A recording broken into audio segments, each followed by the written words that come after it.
सुप्रभात बच्चों। तो आज के इस वीडियो में आपको व्याकरण पढ़ाया जाएगा, जो कि क्रिया पढ़ाया जाएगा। व्याकरण का क्रिया पढ़ाया जाएगा। संज्ञा, सर्वनाम, विशेषण तो आप बहुत पढ़े हो। अब आपको पढ़ना है क्रिया। क्रिया का मतलब कीजिए जो कुछ काम करे। क्रिया कहते किसे हैं? जिस शब्द से किसी काम के होने या करने का बोध होता है उसे क्रिया कहते हैं। जैसे खाना, पीना, मारना, पीटना, ये सब क्रिया हुआ। तो क्रिया के कौन कौन से कार्य होते हैं? तो वस्तु की गतिशीलता का बोध कराना, किसी कार्य के होने का बोध कराना, होने या किए जाने का बोध कराना, अस्तित्व का बोध कराना, स्थिति का बोध कराना और मन स्थिति का बोध कराना। ये जो हुआ सो क्रिया के कार्य हुआ।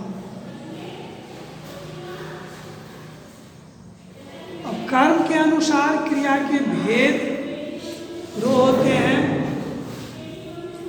सकर्मक और अकर्मक। जिस वाक्य में कर्म हो सकर्मक होगा, कर्म नहीं हो अकर्मक होगा। जैसे इसका परिभाषा इस प्रकार आप दीजिए कि जब क्रिया का फल कर्म पर पड़े तो उसे सकर्मक क्रिया कहते हैं, और जब क्रिया का फल कर्ता पर पड़े तो उसे अकर्मक क्रिया कहते हैं।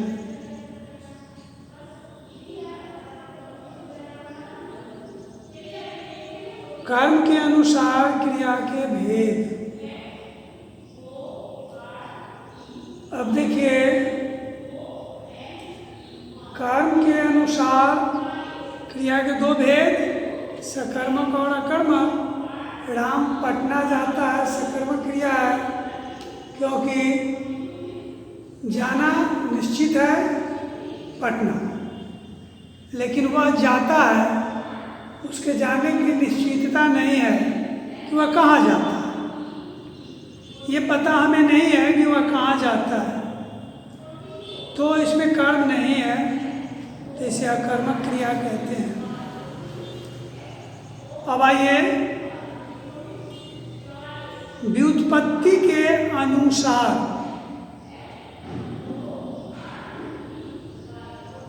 व्युत्पत्ति के अनुसार एक क्रिया के दो ही भेद होते हैं, एक मूल क्रिया और दूसरा यौगिक क्रिया।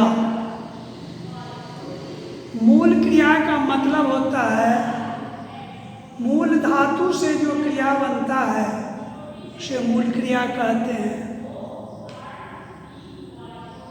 मूल धातु से जो क्रिया बनाई जाती है उसे मूल क्रिया कहते हैं। लिख धातु है, ना लगा दीजिए, लिखना, ये प्रिंसिपल वर्ब हुआ, इसको प्रिंसिपल वर्ब कहते हैं। मुख्य क्रिया मूल क्रिया, तो हंसना, रोना, लिखना, गाना, पढ़ना, ये सब मूल क्रिया हुआ। यौगिक क्रिया का जहाँ तक सवाल है,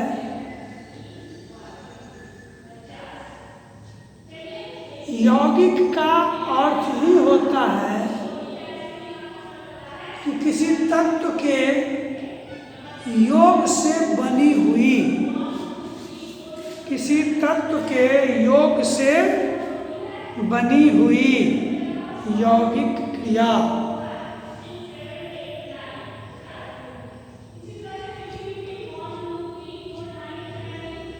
अब जैसे देखिए, मूल क्रिया में प्रेरणार्थक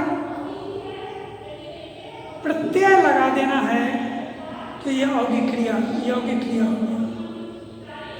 जैसे लिख, तो लिखना हो गया मूल क्रिया, लिखवाना प्रेरणार्थक क्रिया हो गया, लिखवाना, तो ये हो गया यौगिक क्रिया। रोना का रुलाना, मरना का मरवाना, ऐसे यौगिक क्रिया प्रेरणार्थक क्रिया कहलाते हैं। अब देख लो, प्रेरणार्थक क्रिया के बारे में जब कभी पुस्तक में दी जाएगी तो आप समझ लीजिएगा कि मूल क्रिया में, मूल धातु में जब प्रेरणार्थक प्रत्यय लगा हुआ हो तो उसे प्रेरणार्थक क्रिया कहते हैं। खास करके यह वाना, लिखवाना, पढ़वाना, चलवाना, डरवाना, दिखलाना, ये सब हो गया यौगिक क्रिया।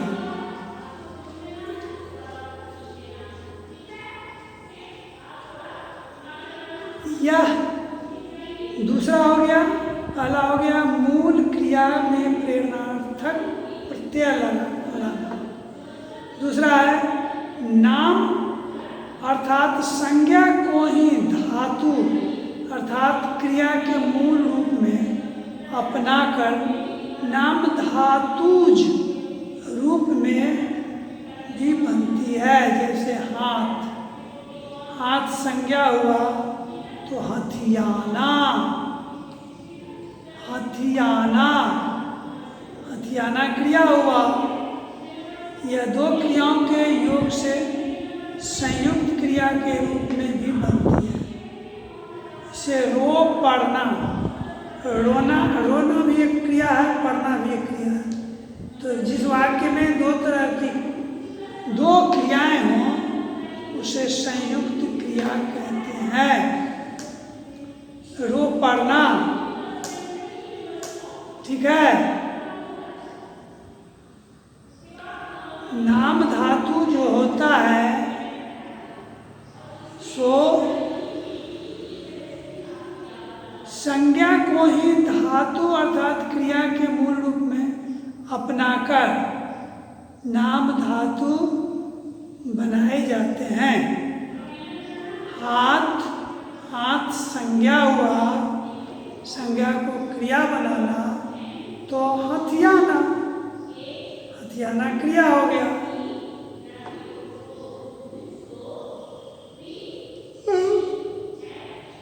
नाम धातु क्रिया इसी को कहते हैं। दो क्रियाओं के योग से संयुक्त क्रिया के रूप में भी यह बनते हैं। जैसे रो पढ़ना, ये संयुक्त क्रिया हुआ तो एक यौगिक क्रिया में एक आ गया, यौगिक क्रिया में एक आ गया प्रेरणार्थक क्रिया, एक आ गया नाम धातु क्रिया, एक आ गया संयुक्त क्रिया, एक आ गया अनुकरणात्मक क्रिया। तो व्युत्पत्ति के आधार पर क्रिया के दो भेद।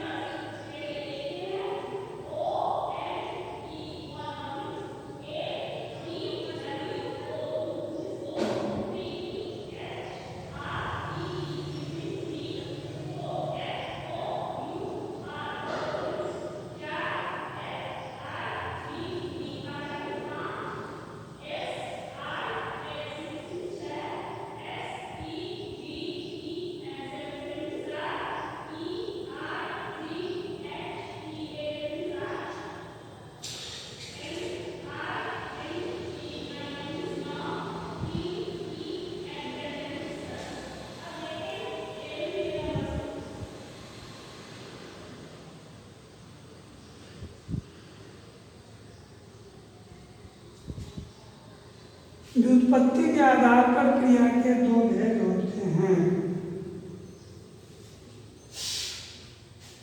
एक में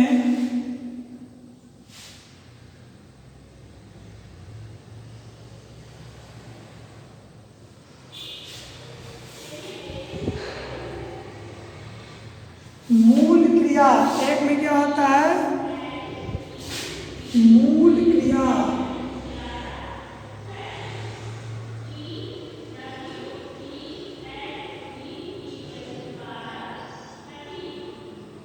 और दूसरा में होता है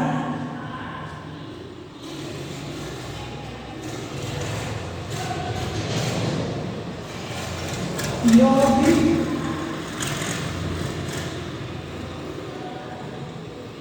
क्रिया। पहला में मूल क्रिया और दूसरा हो गया यौगिक क्रिया। ये व्युत्पत्ति के आधार पर क्रिया के दो भेद होते हैं। कर्म के आधार पर दो भेद होते हैं, सकर्मक और अकर्मक। व्युत्पत्ति के आधार पर भी दो भेद होते हैं, मूल क्रिया और यौगिक क्रिया। तो मूल क्रिया धातु में ना लगा करके बनाया जाता है। जैसे पठ धातु है, उसमें ना लगा दो, पढ़ना। पढ़ना मूल क्रिया है, पढ़ना। लिखना,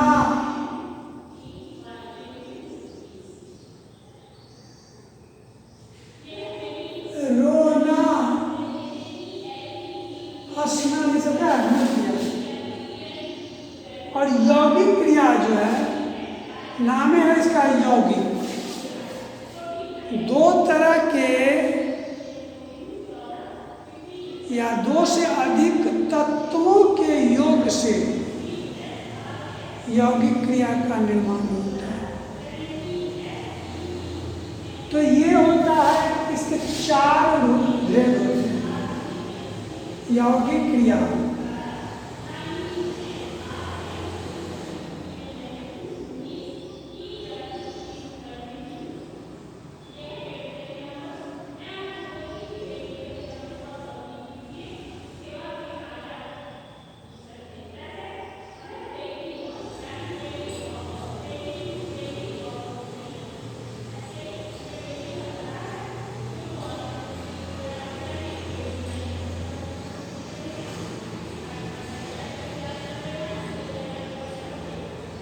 यौगिक क्रिया के चार भेद होते हैं। पहले इसको जान लो।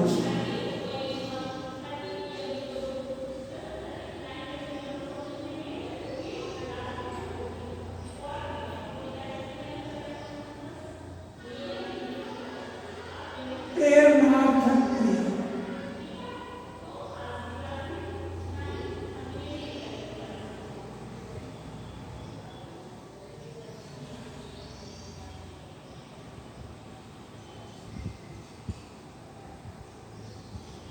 नाम धातु क्रिया,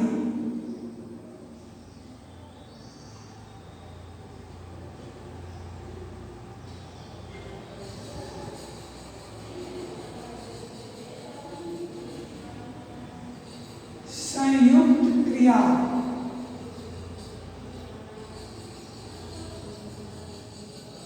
और चार में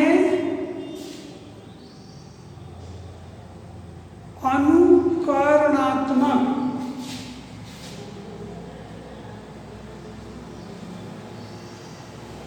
अनुकरणात्मक, इसमें ये न नहीं लगेगा।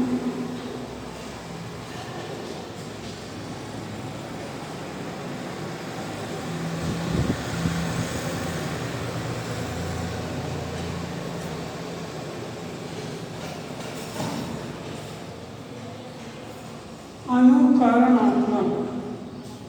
तो ये प्रेरणार्थक क्रिया क्या है? किसी क्रिया के मूल धातु में वाना लगा करके, वाना प्रत्यय लगा करके प्रेरणार्थक क्रिया बनाया जाता है। से लिखवाना, पढ़वाना,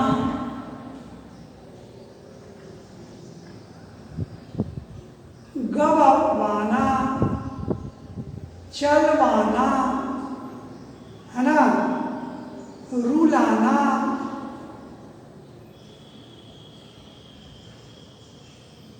जो क्रिया के लिए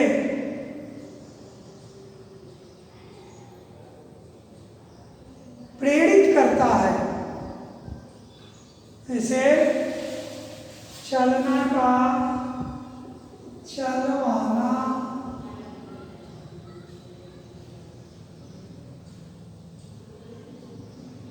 लिखना का लिखवाना। तो ये हो गया नाम धातु क्रिया। जो संज्ञा जो है ना वो क्रिया का रूप ले लेता है।